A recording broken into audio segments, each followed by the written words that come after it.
Hey, this is Al Crespo. Thanks for coming back. In part one of this commentary, I talked to you about this project, Skyrise Miami, and how Mr. Jeffrey Berkowitz, the developer, after telling everybody that he was going to fund this project through private funding, showed up at the County Commission in January this year, where the County Commission passed a resolution asking the state legislature to fund a portion of this project. What I didn't include in part one was the fact that nowhere have I been able to find out how much money it is that Mr. Berkowitz wants from the state of Florida. And I think that's an important issue for both you and me. We're the Florida taxpayers who are going to pay for this. And again, it's indicative of the kinds of deals that go on in this community, where these big-time developers show up, proclaim that candy's going to fall out the sky and the quality of life for all of us is going to be just hunky-dory as a result of their project. And yet, at the end of the day, they're always sticking their hand in our pockets to pay for all this stuff.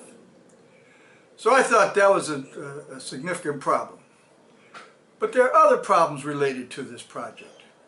For me, once I found out that this project was going to be built on city waterfront land, I was curious as to why this wasn't going before the voters.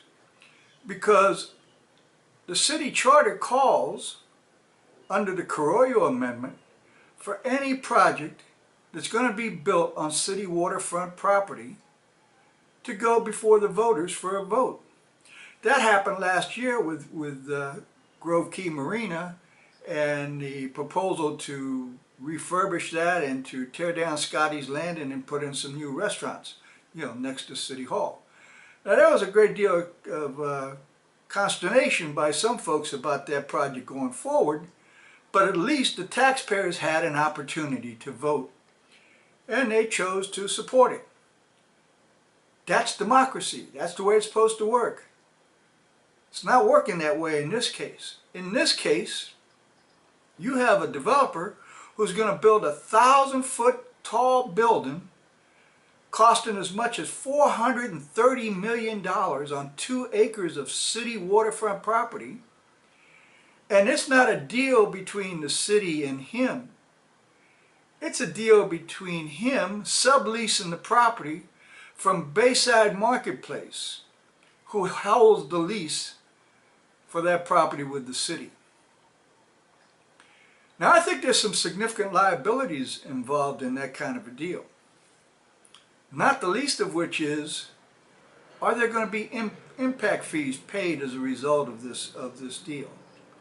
We have a problem in this community with the fact that a lot of these buildings are going up, and the amount of impact fees, if impact fees are being paid at all, are not commensurate with the impact on the quality of all of our lives that these buildings and the people who are going to be moving into these buildings are going to make. As it is today, and I'm sure all of you who watch this will agree, there are some major arteries in Miami-Dade County, and especially in the city of Miami, that for all intents and purposes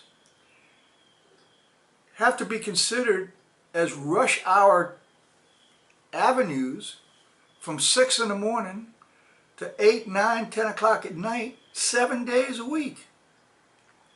You can't drive down a lot of streets, and there are a lot of major intersections that have just become nightmares in the last year or so. And that's what's going on today.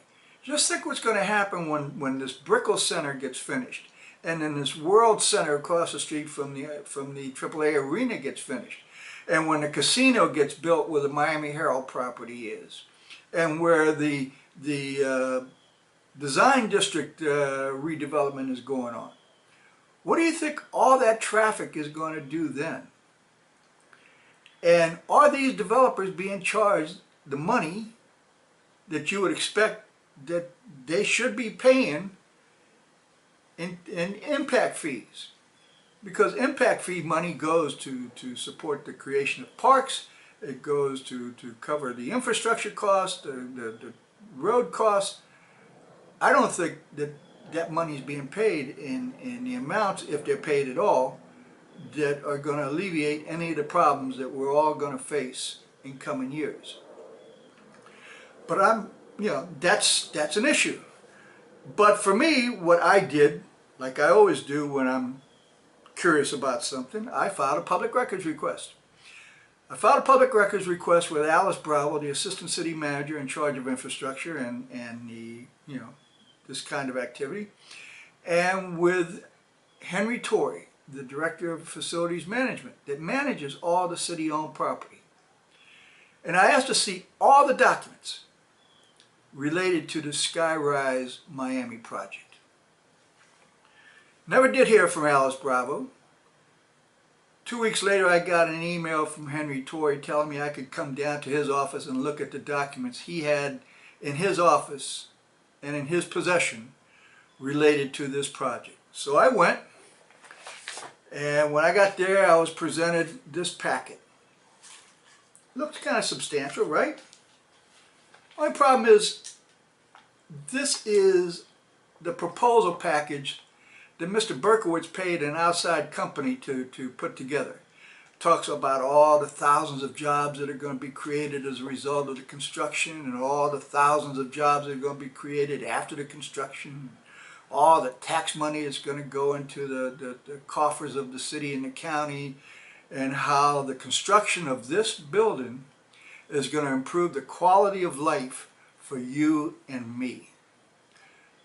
But there weren't any city documents, or weren't any kind of documents that you would expect a municipality to have generated in advance of this project, concerning analysis, especially concerning the cost and the contract with either Mr. Berkowitz or with Bayside Marketplace, who has the lease. Because you see, Mr. Berkowitz, while he's building this 1,000-foot building on city waterfront property, isn't the leasee. He doesn't have a lease with the city. He is a subleaser to Bayside Marketplace. Now, that goes on all the time with city and county property. The best example would be Grove Key Marina. Grove Key Marina had a lease with the city of Miami. They subleased the property where Scotty's Landing is. That makes sense. But Scotty's didn't put up a 1,000-foot tower next door to City Hall. And this is an entirely different kind of a deal in size and scope and structure than somebody who builds a restaurant next to a marina. And I think it represents serious liabilities for the city. Yet, there were no documents that addressed any of these issues in the public records that I asked for. So I went home after I looked at and made a copy of this, paid for a copy of this, made another records request and said, hey, I want to see all the documents related to the Skyrise project that includes the Bayside Marketplace and the Miami Marina. Took another 2 weeks. I got another email. I was told I could come down and look at them. Far thinner stack of documents this time. And in it were a warrant that modified a Class 2 special permit, which you'll see down below in the document section. There was some. There was one memorandum that was copies went to several people about a letter of estoppel that Bayside Marketplace wanted from the city because they were going to renegotiate their financing. Now, whether it was related to this project or not, I don't know, because none of that information was included. But the most important thing was this email, which I have placed as the first document when you open up the PDF. This was an email sent on June the 21st, 2013 by Henry Torrey to a guy named Matthew Beverly, and it discussed negotiating points dealing with the current contract between the city and Bayside Marketplace. And it talked about an extension of the contract, it talked about the time limits, it talked about the money, and it raised some interesting issues. For me, the most important being that this email was written on June the 21st, 2013. I was looking at it on March the 14th, 2014, and nowhere in this little packet of documents that I got were there any corresponding documents that reflected any of the issues raised in this email.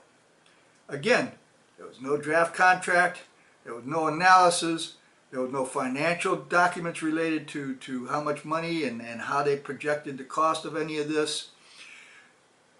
No mention of impact fees, nothing. Right? A bare bones email, and what, 6, 7, 8, almost 9 months later, no documents supporting what you obviously have to assume have been continuing discussion and negotiation and paperwork between the city and Bayside.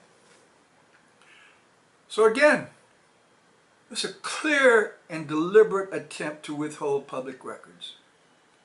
It's a big problem in the city of Miami and elsewhere in the county, but in Miami it's become just a critical problem because the public officials in the city of Miami no longer believe in honoring the public records law if they can get around it. They will obfuscate, they will lie, they will do whatever they can not to provide public documents. And in this case, it's obvious that this is a serious problem for them. They don't want anybody to know what they're doing behind the scenes with Mr. Berkowitz. And that's a serious problem for you and me and for all the other people who in one way or another are going to be impacted by this building. And the sad part is, as I revealed in my first part of this commentary, you can't depend on the real news media to be looking out for you. You know, the revelation about the resolution that was passed by the county commission, that wasn't published in the Miami Herald, that wasn't published in Miami Today, that was published on a blog by two guys who put out a blog called Ex-Miami. You know, every day, Eye on Miami, Ex-Miami, Voters' Opinion, Political Cortadito, The Straw Buyer, on occasion Random Pixels, myself, and maybe one or two others that I'm not familiar with, and if I don't mention their name, I apologize, but we're the ones who are out here digging for information and trying to inform the public. It's not the Miami Herald, it's not the business publications, it's not the TV stations. All of these people have just surrendered all of the journalistic ethics and responsibility for doing what the public expects the news media to do, to keep them informed, to look out for their interest. These people are all in bed with these developers. This is a big problem. It's been a big problem for a long time, but now it's reaching a critical point. So that's my story. I think that this project has the potential to become a real problem. It certainly could turn out to be a project that costs you and me money when we shouldn't have to be paying 1 red cent for any of this. It's indicative of bigger problems with impact fees, with other kinds of things that I'll be reporting on in the next few weeks about construction going on in the city of Miami and how it's going on. So, once again, thanks for watching. Thanks for logging on and reading my stories. If you can, I appreciate you passing on the word to your friends and your colleagues, not only to come visit this site, but to visit the other sites I mentioned, because, you know, if you're curious or concerned about what's going on in Miami, you can't depend anymore on what passes for the real news media. As imperfect as all of us are who do these blogs, we're now the only thing that's standing between you and total ignorance. Because if it wasn't for us, you'd all be like mushrooms. You'd be in the dark and they'd be shitting on you every day.